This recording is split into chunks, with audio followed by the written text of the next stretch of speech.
I never wanted to be the next Bruce Lee. I just wanted to be the first Jackie Chan. Late 90s நம்ம Bruce Lee இறந்ததுக்கப்புறம் நம்ம Jackie சானை வச்சு நிறைய Bruce Lee மாதிரியான படங்கள் எடுக்கிறாங்க. ஆனால் எல்லாமே ஃப்ளாப்புங்க, ஒன்றுமே சரியாக ஓடலை.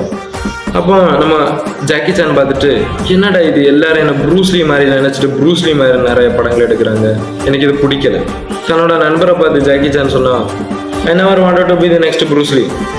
I just wanted to be the first Jackie Chan.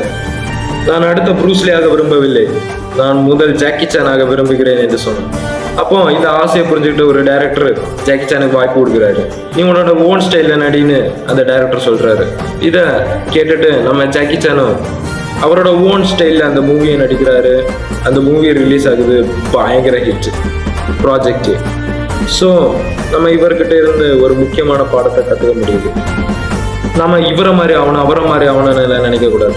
நம்ம ஒவ்வொரு காரியங்களையும் நம்மளோட ஓன் ஸ்டைலில் பண்ணணும். அப்போ தான் இந்த உலகம் நம்மளை பாராட்டும், இந்த உலகம் நம்மளை திரும்பி பார்க்கும். ஸோ இவரை மாதிரி ஆகணும் அவரை மாதிரி ஆகணும்னு நினைக்காதீங்க. எல்லா விஷயங்களையும் உங்கள் ஓன் ஸ்டைலில் பண்ணுங்கள், வெற்றி உங்களுக்கு.